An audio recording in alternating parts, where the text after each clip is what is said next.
Dr. Stone chapter 140. Setelah pada chapter sebelumnya, Senku dan penduduk kerajaan Sains akhirnya berhasil mengalahkan Ibara dan mendapatkan Medusa, alat pengubah manusia menjadi batu.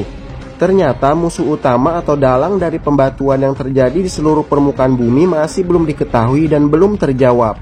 Dan pada chapter sebelumnya, tanpa disengaja Senku menerima suara dari alat penangkap gelombang suara yang ia buat sebelumnya.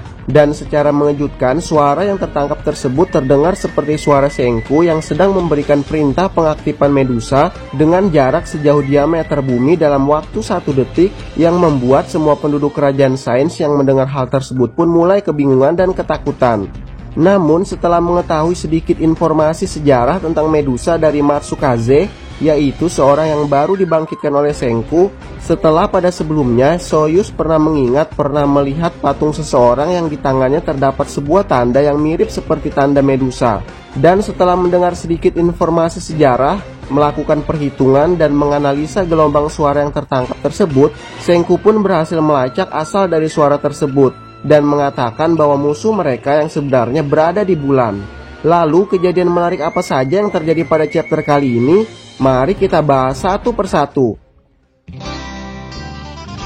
Aku suka susunya hingga tetes terakhir. Aku suka coklatnya hingga tetes terakhir. Susu bendera coklat nikmat hingga tetes terakhir. Setelah mendengar Senku yang mengatakan bahwa musuh yang menyebabkan pembatuan di seluruh bumi berada di bulan, tentu saja membuat semua penduduk kerajaan Sains terkejut. Bukan hanya karena komponen-komponen roket yang susah untuk didapat, tetapi juga membutuhkan proses yang sangat lama dan orang-orang yang sangat banyak untuk membangun sebuah roket. Namun meskipun begitu, teman-teman Senku yang telah mengenal Senku tentu saja telah siap untuk membantu Senku membuat roket di zaman batu tersebut. Senku pun mengatakan bahwa mereka akan mengumpulkan bahan dari seluruh dunia dan proyek ke bulan akan segera dimulai. Dan pada panel berikutnya, Senku dan para penduduk kerajaan Sains lainnya pun mulai membangkitkan orang-orang yang berada di pulau tempat Medusa berada. Setelah sebelumnya semua orang yang berada di dalam pulau tersebut telah dibuat membatu oleh Ibara karena mulai merasa terancam dengan kedatangan Senku dan ilmu pengetahuannya yang dianggap sangat berbahaya bagi Ibara. Setelah berhasil membangkitkan beberapa orang penduduk asli pulau tersebut dan para pengawal yang sebelumnya menjadi musuh bagi Senku dan penduduk kerajaan Sains, semua penduduk asli pulau tersebut pun segera menunduk di hadapan Soyuz, yang kita tahu bahwa Soyuz adalah anak dari pemimpin pulau tersebut, di mana pemimpin atau ayah Soyuz telah dirubah menjadi batu oleh Ibara sebelumnya, dan Ibara pun mengambil alih kekuasaan pulau tersebut. Namun sayangnya Soyuz belum bisa membangkitkan ayahnya kembali karena masih ada potongan-potongan batu dari tubuh ayahnya yang belum ketemu, setelah sebelumnya Ibara dengan sengaja menghancurkan patung ayah Soyuz. Lalu pada panel berikutnya, yaitu pagi hari berikutnya setelah Senku dan yang lainnya membangkitkan beberapa orang penduduk asli pulau tersebut, terlihat bahwa Senku sedang berada di depan sebuah pohon yang besar, di mana di atas pohon tersebut terdapat peninggalan ayahnya untuk Senku, yaitu Platinum. Sambil ditemani oleh Kohaku yang menghampiri Senku, Senku pun bercerita bagaimana ayahnya yaitu Ishigami Byakuya dan teman-teman astronotnya kembali ke bumi, di mana semua orang telah menjadi batu dan memulai peradaban baru dari nol. Dan Senku juga mengatakan bahwa tentu saja mereka semua sudah membusuk dan tidak ada yang tersisa lagi. Namun Kohaku segera memotong Senku dan berkata bahwa itu tidak benar. Kohaku mengatakan bahwa impian dan harapan mereka masih ada dan berhasil diwariskan kepada orang-orang yang berhasil selamat dari pembatuan, yaitu Senku dan keturunan dari Byakuya dan teman-teman astronotnya yang mereka wariskan untuk membantu Senku jika suatu hari nanti Senku berhasil hidup kembali. Kohaku juga mengatakan bahwa kita semua terhubung dan itu yang manusia sebut dengan ilmu pengetahuan. Dan Kohaku kembali berkata kepada Senku bahwa Byakuya dan teman-teman astronotnya telah berhasil mewariskan dunia ini kepada kita. Senku pun tertawa dan berkata bahwa apa yang dikatakan oleh Kohaku itu adalah benar. Oleh karena itu Senku berkata bahwa kita semua akan terbang lebih jauh dari mereka, yaitu pergi ke bulan. Lalu pada panel berikutnya, waktu perpisahan pun dimulai. Tujuan Senku untuk mendapatkan Medusa pun telah berhasil, dan saatnya untuk Senku pergi dari pulau tersebut dan menyiapkan persiapannya untuk mengumpulkan bahan-bahan untuk membuat roket. Soyuz yang telah menjadi bagian dari warga kerajaan Sains yang telah bersama-sama dengan Senku berjuang hingga berhasil mendapatkan Medusa dari tangan Ibara pun memutuskan untuk tinggal di pulau dan berpisah dengan Senku. Soyuz berkata bahwa sebagai pemimpin baru penduduk pulau tersebut, Soyuz ingin membangkitkan semua penduduk yang telah menjadi batu, termasuk ayahnya.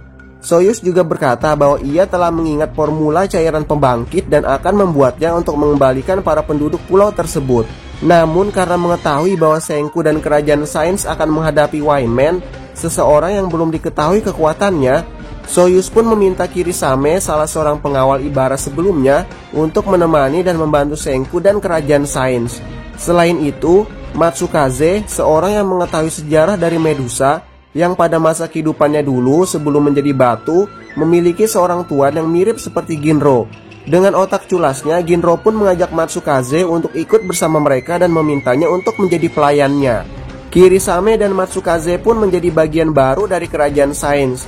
Kapal pun berlayar dengan sebuah tujuan yang baru. Senku dan para penduduk kerajaan Sains dan anggota-anggota baru mereka memulai petualangan baru mereka di zaman batu tersebut. Dan misi pertama yang harus mereka kerjakan sekarang adalah mencari bahan-bahan untuk membuat sebuah roket agar dapat pergi ke bulan.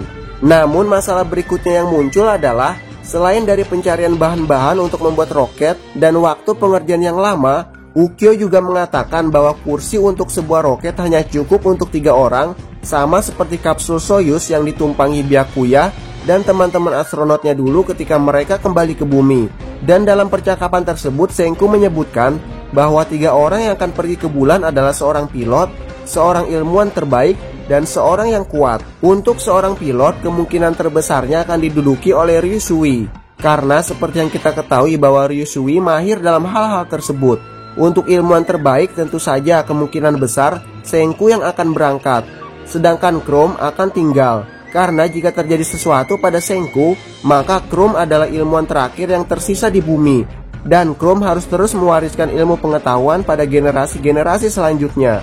Dan untuk orang ketiga, tentang siapa orang yang terkuat, tentu saja pilihan Senku akan jatuh kepada Tsukasa Shishio, orang kedua yang ia bangkitkan setelah sahabatnya yaitu Taizu, yang telah menolong Senku dan Taiju saat mereka diburu oleh singa di dalam hutan. Selain itu, Tsukasa juga telah bergabung ke dalam kerajaan Sains dan menjadi bagian dari kerajaan Sains. Setelah sebelumnya pada saat peperangan kerajaan Tsukasa melawan kerajaan Sains, Senku berhasil mengajak Tsukasa dan bersekutu kembali dengan Tsukasa.